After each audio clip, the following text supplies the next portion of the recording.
Superman 2025 review. What can I say about this film? I really enjoyed it. I thought it was very well done. Um, if you were to ask me what Superman film I would say was better, after having seen a bit more of Zack Snyder's vision for the character and only just getting a little taste of James Gunn's vision for Superman, I would say that I preferred The Man of Steel as a movie, but I'm not here to discuss that. I want to talk about Superman 2025. I really enjoyed it. I liked that it wasn't another origin story because I felt we've already had several origin stories. We've had an origin story with the Superman film with Christopher Reeve when he first played the role in 1978, I believe. And we've had another origin story in the form of Man of Steel in 2013.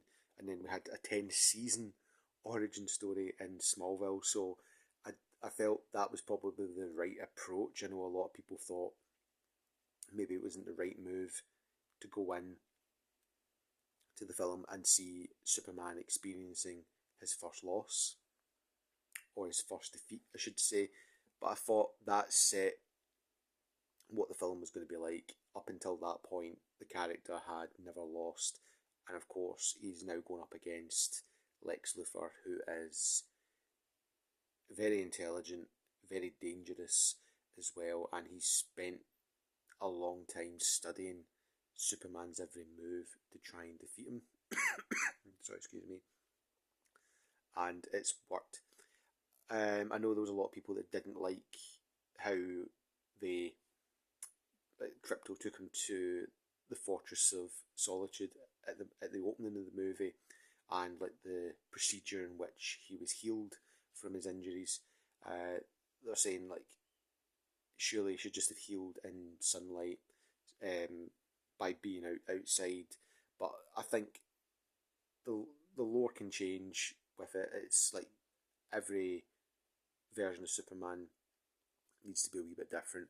Whereas you've got like an example of like the sun healing the character. Like I remember in Smallville, I think there was an episode where Clark lost his powers and like got cut, and then when his powers restored, you just saw his hands like healing up instantly. I think that was an episode, if memory serves me right. Then more extreme cases where you've got Henry Cavill's Superman and Batman v Superman, who survives a nuclear explosion, and then when he's in space, he just heals up and there's no screaming or anything like that. I think what they're doing with this is it's like if you listen to the amount of injuries that Superman has at the start of the movie, like broken bones, like internal damage to like some of his organs and things like that, and then to be rapidly healed that way. Like if you were to do some sort of procedure similar to that on people, obviously I know I'm now talking about kind of like science fiction meets ordinary. Like if you've ever broken a bone, it takes a long time to heal. Whereas for that to suddenly be healed instantly, that would be extraordinarily painful. So I thought that was actually really very well done. I know some people thought it was um, ridiculous that he got healed up, then he went into a battle and lost again to the same enemy. But I think that just shows how powerful Luthor is with his team that were obviously controlling the thing that he was fighting, and also it just shows how like cocky, maybe arrogant Superman is at the start of the film, because even like the robots that heal him strongly advise him not to go out because he's not fully healed. Like they actually said he was only at 80%. So he went out not at his A game, because I think he thought, oh, I know what to do now, but of course he didn't.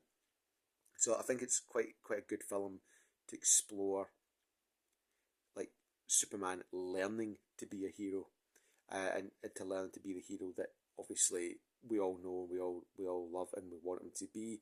I really enjoyed the scene with Lois and Clark where she's interviewing him as Superman, and he loses his temper quite a bit, which is a big difference from some of the Superman characters that we've seen before. I thought it was very, very well done, and I thought it perfectly portrayed kind of like real life relationships as well, especially when people are the exact same in terms of the line of work, or and they've got differing opinions on that line of work. Like I've always said, when I was dating people, I would never date somebody that was like me. I wouldn't date. At the time, I was an actor and a writer. I would never date another actor. I would never date another writer, because I found that your personalities would clash, and I thought that was a great show of that. But that was my take on that. Nicholas Hoult was extraordinary as Lex. Um, I think he was definitely a lot different than other characters. Other actors that portrayed the role. My favourite to this day is still Michael Rosenbaum, and I know this one gets a lot of slack, but Jesse Eisenberg, I really liked him as Lex as well. I know a lot of people didn't like that portrayal of the character because they just thought there was really no motive for the character, to be like trying to take on Superman. But then, if you look at a different character who had like really no motivation to take on another superhero character, you might look at it in a different light, which is, if you look at the performance that Heath Ledger did as the Joker in The Dark Knight, and then kind of like have that kind of mindset when you're looking at Jesse Eisenberg as Lex Luthor, you might change your mindset on it. That's how I looked at it. The Joker didn't really have any sort of motivation in Batman other than he just wanted to see the world burn, you know. But anyhow, going off topic, Nicholas Hoult was menacing as Lex, putting Superman in a cell with a character who obviously can change his entire like body to be whatever element, stone, whatever, and that was horrific. Scene to watch where he's like playing Russian roulette with like somebody that like looks up to Superman, and like even though like this man has no powers, he's looking at Superman. He's like, "Don't tell him anything." He's like, he just pleads with Superman. He's like, "Don't do anything for me. Don't do anything for me." He even says things like, "I'm on my own. I don't have a family or anything." I just thought that was heartbreaking, to hear. Like just very, very incredible scene, and like just Lex is a horrific character, just evil in so many ways. Um, there's so much I want to talk about this film. I don't think I've got enough time to cover it.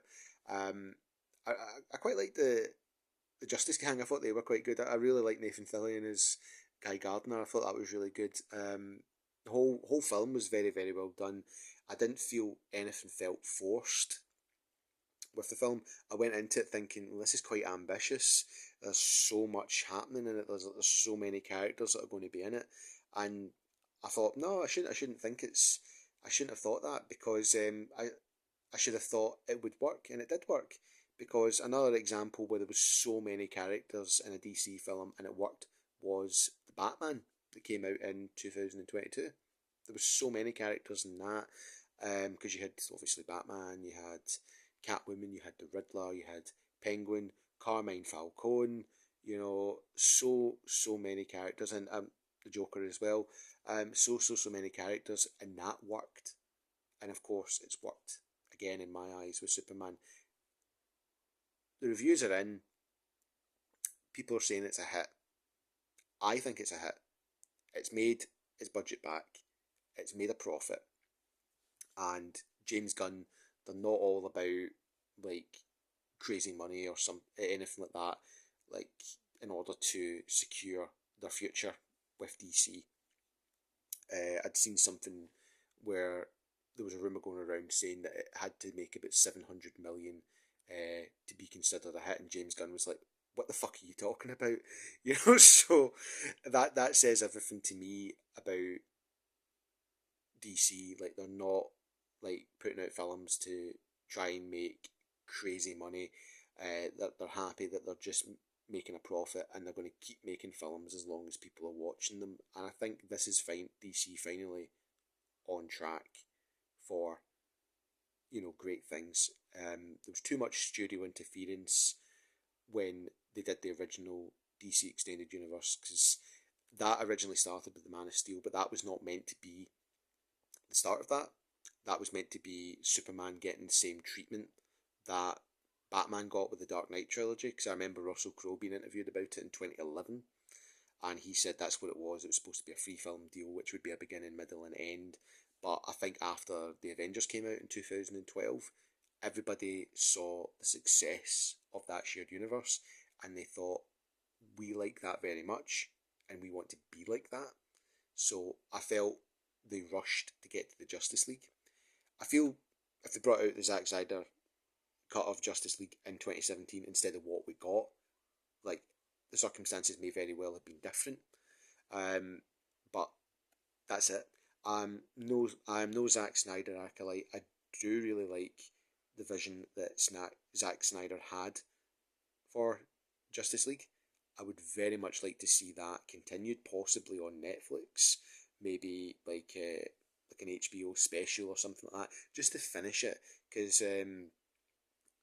I think them bringing that out was probably the worst thing they could have did, because people want more. I want more, but at the same time, I'm happy for James Gunn and Peter Safran's universe to continue. I'm very much excited to see where it goes, because the first direct follow-up comes out next month, and that's Peacemaker Season 2.